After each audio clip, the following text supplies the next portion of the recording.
Today on The Joy of Editing, TK Friday takes to the wing. This is a full edit tutorial with downloadable image and PDF notes.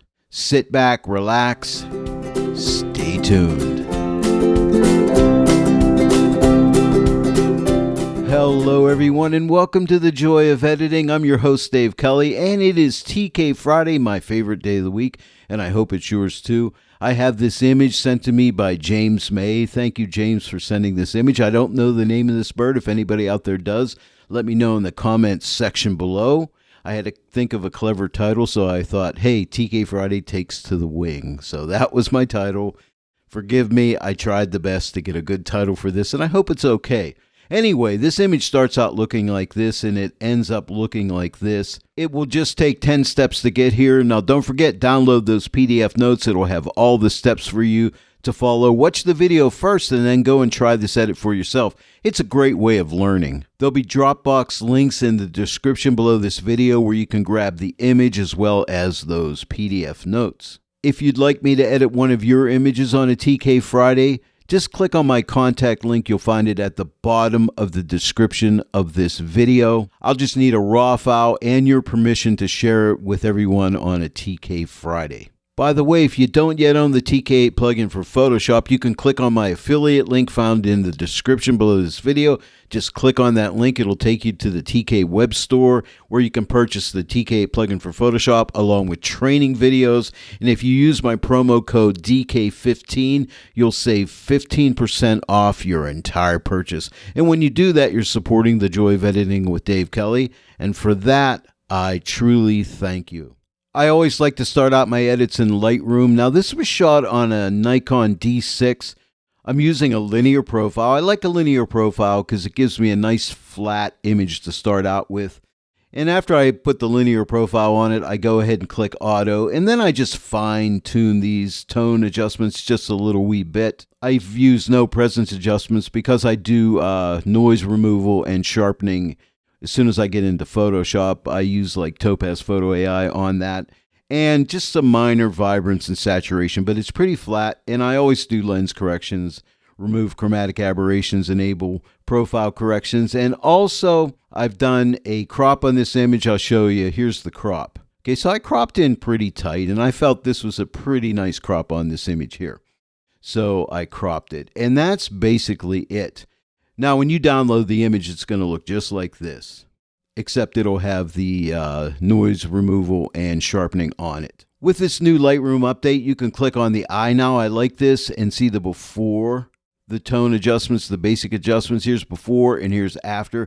So as you can see, I haven't done a whole lot to it. I like to take a pretty flat image into Photoshop because I will transform it there. And then all I do is right click on the image and go to edit in, and I'd click on edit in Photoshop 2023. It's already over there, so I'll see you there next. Welcome to Photoshop. Now, I'm working off an Intel-based iMac computer, so it's a pretty big monitor, a decent size, so I got a lot of real estate here, and I like to set up my TK8 this way, with my actions here already opened up, my TK8 multi-mask panel here, my combo panel here, my properties panel opened up here. Oh, and I can't forget about the My Actions panel with all of my actions in here that I may be needing at some point. I feel like I'm in a jet aircraft and I'm ready to take off. So let's go ahead and take off. I always like to start out with my balance and contrast adjustment. So I'm going to come up here and click on this icon to open up the luminosity mask panel. Go to a midtones 3. Which is going to protect highlights and shadows from clipping. I'm only using this for protection. And I'll output this to a color grading tool, so I'll click on that color grading tool icon. And now I have a curves adjustment layer here, but I'm going to access it through this color grading tool right here. And I like to start out with my shadows. Sometimes I'll start out with midtones. It really depends. But I want to just enrich those shadows, so I'm going to drag this slider over to the left and see how those shadows really start to deepen up. And then I'll go to midtones and maybe open up the midtones a bit, maybe somewhere around here, and I'll click on highlights and I'll open up those highlights to maybe something like that. Now, I won't do any color grading, but if you ever need to do color grading, you can just move these pucks around here, and I love that. This color grading tool is one of my favorites. If you like the color grading tool, let me know in the comments section below. I'm going to click in this midtones, and I might just open these midtones up just a little bit more. You can always come back and readjusting. I'll click in the shadows and maybe just darken those up just a little bit more right there. Now, I love this first step because it gets you really in the ballpark here. So here is the before and here is the after, but that first step is really nice.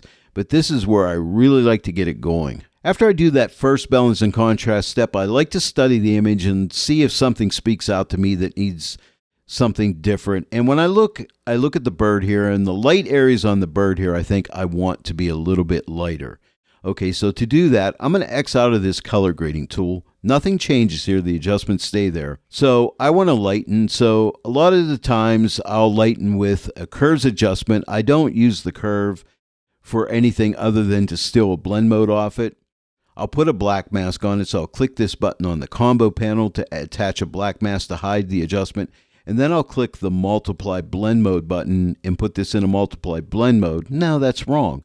It's a screen blend mode. I want to lighten, not darken. So I click on screen, and now I have a screen blend mode with a black mask. And now I need to make a mask to just target the light areas here. If you didn't watch my last TK Friday video, it's a masking workshop. You may want to go back and watch that. I'll link that at the end of this video. But I'm going to show you something that I explained in that video last week. Like, what kind of a mask should I use to target the light areas of the bird? Now, you might think it should be like a luminosity mask, and that's what I was initially thinking. But check this out. If I click on this zone mask, I like to use this as kind of like my test probe to see what kind of a mask I need. And so I'm going to click on one of these light areas and click OK and see where that zone falls. And you'll notice that zone falls between a zone 2 and a zone 8. And my little tip is, if you use the zone mask and your zone falls between 2 and 8, it's probably a good candidate for a zone mask. So this one truly is. And now I just need to tighten up this selection here. So I call it a selection. It's really a mask, but I'll be painting through a selection, but you'll see. I don't want to get ahead of myself. So I'm going to tighten this up by dragging this slider into the left. See how things get really tightened up? And then I'll take this lightness slider and I'll drag it over to the right to lighten everything up. Because remember, in a layer mask, black conceals and white reveals, so the light areas will get the adjustment. Now I want to locally apply this adjustment, and I'll use a brush to do it. So this button right here, when you click it, it gives you a black mask. Now I already have a black mask, but it'll keep that black mask. It'll give me a selection, see the selection indicator, and it gives me a white brush, and I'll be painting through a selection. And I recommend that you start out with about a 10 or 20% opacity in the brush. I'm going to start out with 20%, so I'm going to type my 2 key, and my opacity goes to 20%. And now what I'll simply do is just paint over some of these light spots like this, okay?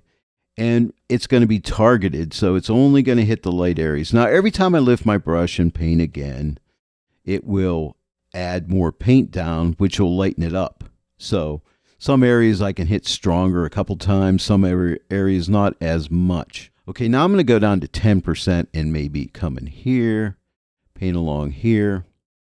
And again, I decide where I really want it to build up.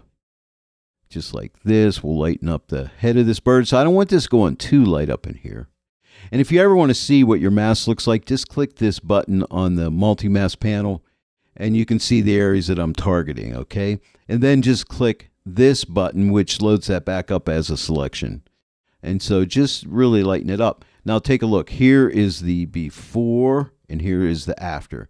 So the before and after. And then you can determine, is there some areas that you want to lighten up a little bit more? I'm going to go back to 20% and hit some of these guys right in here a little bit more.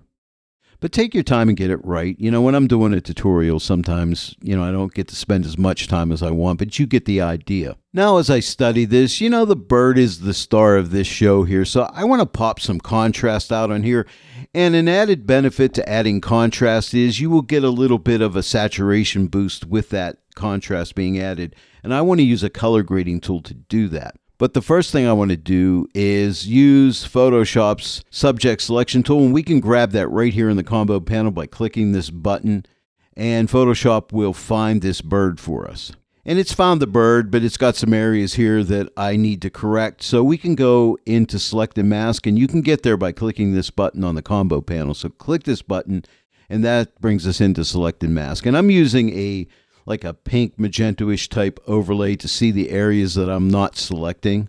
And the bird doesn't have any pink overlay, so it is selected. So I'm going to click on this very first tool up here, which is the quick selection tool. Now you notice like this branch down in here and over here, it has added that to my selection. I don't want it, so I'm going to hold my Option or Alt key down and just paint over these areas like this.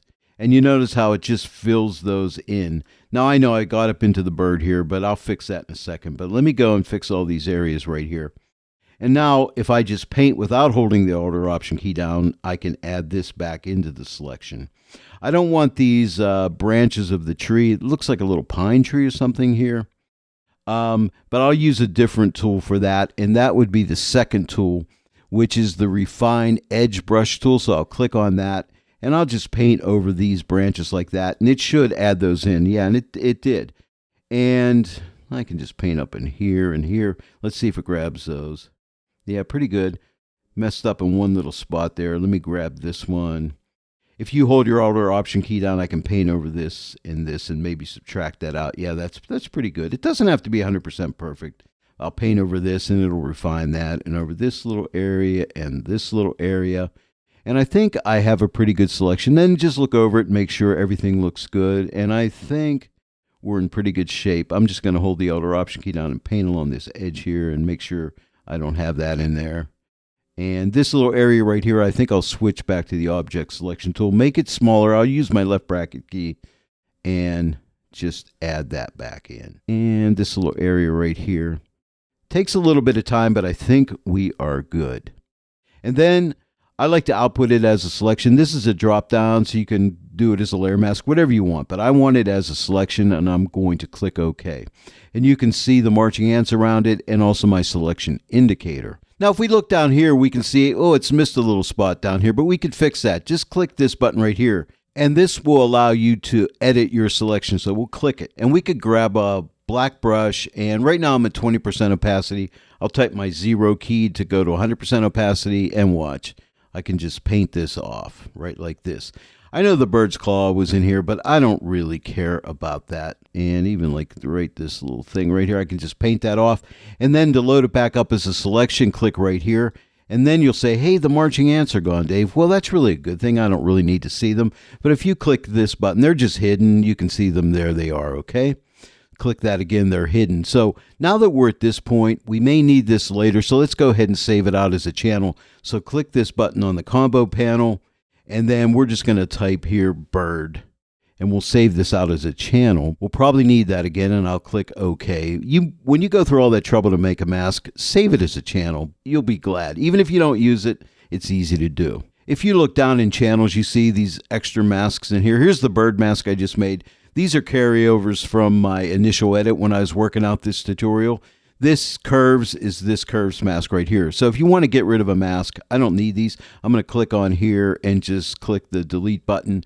And it says, do you want to delete this channel? Yes. Click on this bird. Do you want to delete this? And first you have to click the trash can. And then we click yes, we want to delete that. So now I just have that bird that I made. And now I'm going to use it. Now what I'll do is click on the My Channels button. Now I could choose either Active Selection because I still have a selection selected, or click on Bird, which is this channel down here. Either one's the same right at this point, so I'll just click on Active Selection. And there's my bird mask. And now I'll just output it to a color grading tool. I'll click on the shadow block, and I'm going to add contrast. So I'm just going to move this slider to the left and see how I can add some contrast into the bird.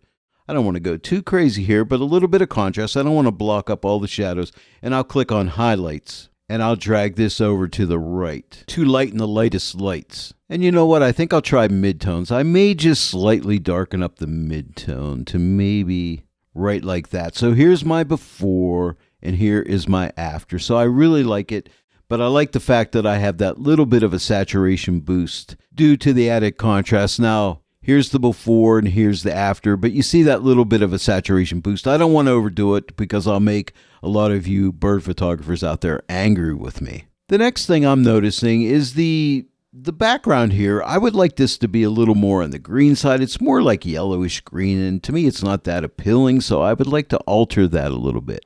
And to do that, let's X out of the color grading tool. Now, whenever you're working with color mask is the way to go. So let's click on the color mask button, and let's sample this color right here and click OK.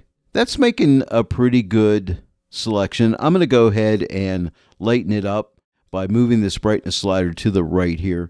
And I think I'll expand it a little bit to the left to lighten some of those areas up more, and expand this one to the right a little bit, maybe something like that. It's not doing a whole lot there, but this one to the left is doing more, and that's good. But it's getting this bird here, but we can fix that. And how do you think we could do it? If you're thinking a mask calculator, man, you are correct. So click on the mask calculator. Now, I want to subtract this bird. Now, we've already saved that bird channel out, so let's click the negative to subtract. We're going to X out of here, click on My Channels, click on Bird, click Equals, and now the bird has gone from the selection, which is really great. I want to work with colors, so I'm going to click on the Hue Saturation Adjustment Layer button, and there's our Hue Saturation Adjustment Layer. I like to grab the Target tool, and I'm just going to click here. Now, you can click and drag and make this get more saturated or less saturated, but I'm just going to click, and you'll notice it has chosen yellows. I'll start out with the hue and drag it to the right because I want to make that a little more on the green side. And I think right here at 14, that looks better. And how about just a little bit more saturation? Not much, like a +9. I think that looks good. Here's the before and now the after. Yeah, I think that just freshens it up a little bit. Now, when I study this image, this branch back here really bothers me. It's sticking out like a sore thumb. So what I'm going to do is give it a little bit of a blur. I've never done this on a TK Friday before that I can recall. You could wait till the end of your edit so you can keep everything non-destructive. I don't really care so much about that because I'm really happy with the edit so far. So I'm going to go ahead and stamp all these layers together by clicking this button on the combo panel. That gives me a pixel layer because I'm going to blur this pixel layer. So I'm going to click on this icon on the TK8 combo button, which opens up the Gaussian blur dialog box. And I'm going to just blur this background. Now, I've experimented and I've come up with a radius of like 7.2 to keep it realistic with the rest of the background. So you might have to experiment a little bit. 7.2, and I'll just click OK. Now, that blurs the entire image. But what I'll do next is put a black mask on there just to hide it. Then I'll go up to My Channels and click on the bird. I'll be blurring that branch behind the bird's head, so I want to protect the bird from getting the blur. The bird won't be happy if I blur its head. So right now the bird's selected. I need to invert it, so click this button right here and we will invert it. Now the bird is protected and I can only blur in the white areas.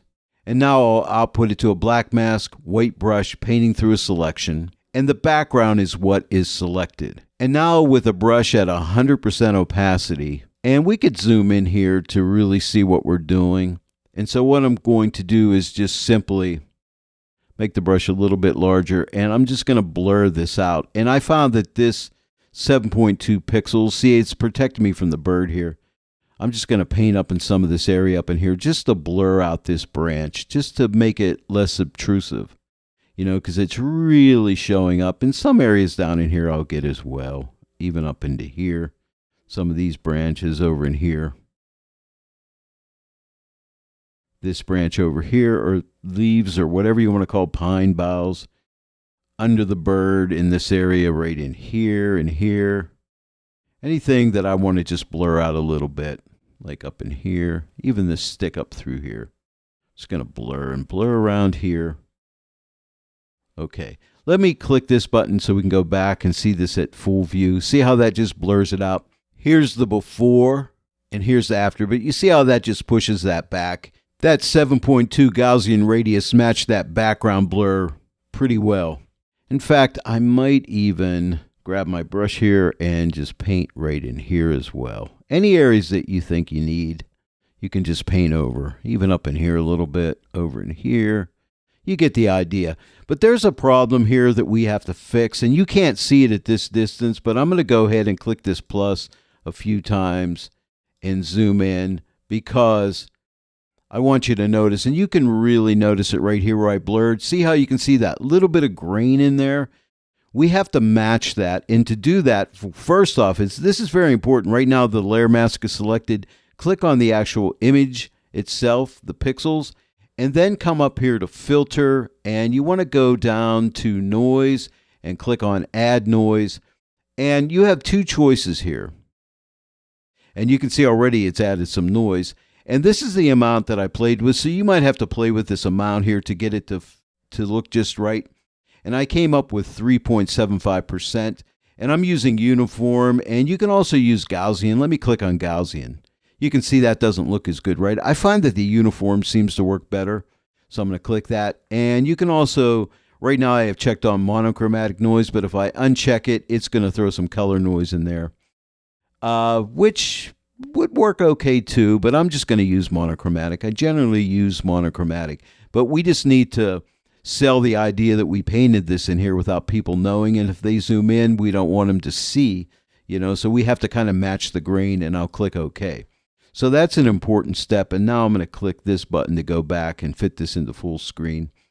I'm going to make it a little bit smaller because I don't like it up on the edge too much. But check it out. Here is the before and here is the after, but I think that really helps this out. Now as I study the image, I'm thinking I would like my background to get a little bit darker to really set that bird off. And to do that, I'm going to come back up to my channels, click on that button, click on the bird. I want to invert because I want to work on the background, so click this button right here to invert the mask. We're going to output it to a curves adjustment layer, and now I'm just going to change the blend mode to multiply. And that darkens the whole background, but that's really dark, but you see what I'm getting here? It's more striking looking, but it is way too strong, so I really need to pull the opacity of this layer back. So I'm going to pull it back, and I like to take it the whole way off and then just build it up slowly and stop at a point that I like. And I actually like 70, and I thought that looked good. So here is the before, and here's after, and you can always come back and change this later, but I think that really helps. Now that bird is really beautifully striking, sticking out here in our scene.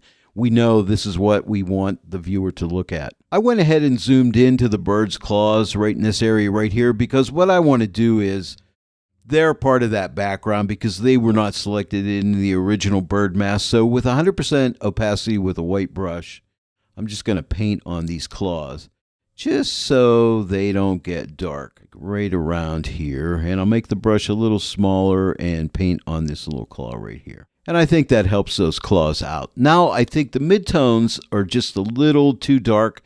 So at this point, what I'll do is click on the luminosity mask button. And we have three midtones, midtones 1, midtones 2, and midtones 3. I generally like to use midtones 1. It's the least aggressive of all three of the midtones masks. And I'll put it to a curves adjustment layer and simply change the blend mode to screen. Let's check out the before and after. Here's the before and now the after. You see how it gently just lifts up the midtones, which is very helpful. I can almost hear you out there saying, you know what, this branch here, it looks like a thorn bush or something, is too light. I like it because it's like a leading line kind of pointing up at the bird, but it is too light. So how can we fix that? Well, I'm going to use my tried and true method, and that is to get a curves adjustment layer, black mask to hide what I'm going to do, put it in a multiply blend mode, and let's use our zone mask to determine what kind of a mask we need to generate here. It could be a lights mask, but let's click on a light area because I want to tone down these really light areas in here. So I'm going to click about right here and click OK. And we can see that that falls right there a little bit between zone 6 and 7. So a zone mask is a way to go. So let's tighten it up, maybe to about somewhere around here, and let's lighten it up so it gets a stronger effect. Maybe right about there. And now we need to output this to a black mask, white brush, painting through a selection. And now with our white brush, and I'm going to try like 50% opacity. Let's see what that does. And nice soft edge brush, but I'm just going to paint. You see, I can just paint over all these light areas in here and just tone it down. Tone it down because, man, it's like saying, look at me, I'm a thorn. I'm a thorn bush here and I want you to notice me, but you know what? Sorry, thorn bush, we don't want to notice you. We want you to go away in the background. We like you, but you know what? We don't like you that much. In fact, last time I was in the woods, you got me, and I wasn't too happy with that. So we're just going to tone down, and here's one down here we can get to. And any of these twigs over in here, whatever, you want them toned down, we can tone them down as well. And hey, how about up in here? You guys are like sticking out, and we don't want you sticking out so much. So anything like it's around that zone, you can just paint over it and kind of bring it down in value. And it won't be that noticeable. And I know they're not happy with me, but that's okay. But there we go. You get the idea. Here's the before and here's the after. That's good. And if you want to see what that mask looks like, you can click the double arrow here and you can see there it is. Click it again and we're back to the image. And I think that really helps. If it's too strong, you can always pull back on the opacity, but I think it's going to be okay. That was step 8 of 10. 2 more to go. So this is going to be quick. Click on Vignette. Even though we have a selection, it goes away when I click Vignette on. I always accept the radius for the Gaussian blur. Click OK. It defaults at 50%, but I ended up taking it back to like 25%. And check it out. Here's the before and here's the after. I don't really want you to know there's a vignette there, and it's really hard to tell I have one, but it really helps. If it's shut off, you know it needs to be there. So I'll turn it on and it just looks right. So that's a vignette. Now there's one more step. And you could leave this step out, especially if you're a bird photographer. You probably want to leave this step out. But for me, this is more of an artistic move. So you could quit here, bird photographers, or add it if you want. But here it is. I want to make the bird pop a little bit. So I'm alluding to something here. What do you think it is? It's an action. Soft pop? Yeah, soft pop. So let me click it. It runs itself, and it's over the entire image, but check it out. See this button right here? I only want it on the bird. And where is that button? Right here. I can never find this button. If you click it, it lets you attach a channel as a mask to any layer. So click this, and now it just puts soft pop in the bird. So here's the before, and here's the after. Just makes that bird pop a little bit. Now, it does increase the saturation a little bit. If it's too strong, again, take it the whole way off and then just build it up slowly. So you may not want to take it up to 100%. I do like it at 100%, but let me put it at around 64%. Here's the before and here's the after. Just adds a little bit of pop, focuses our attention more to the bird. But again, if you're a bird photographer, you may say, well, that's way too strong. Okay, so leave it off. It's okay. I won't get mad. Now let's see the overall before and after. I'm just going to use my before after action. I'm just going to click right here. Here's the before. Okay, pretty dull and lifeless, right? Really flat. And here is the after. After the TK plugin for Photoshop. I think a big, nice transformation. Or you could also hold your Option or Alt key down and click on the eyeball of the background layer to see the overall before and the after. I'll put a link if you want to download that before after action, then you can install it in your My Actions panel. Well, there it is, everyone. Another TK Friday comes to a close, and that makes me sad, but I hope you enjoyed the full edit today. If you did, please give it a like and share it with your friends, and if you're not yet a subscriber, please subscribe and click the bell notification icon. Then every time I upload a new tutorial, you'll get notified. I want to thank each and every one of you for joining me today in the Joy of Editing with Dave Kelly, and I'll see you all right here next time. But until then, happy editing.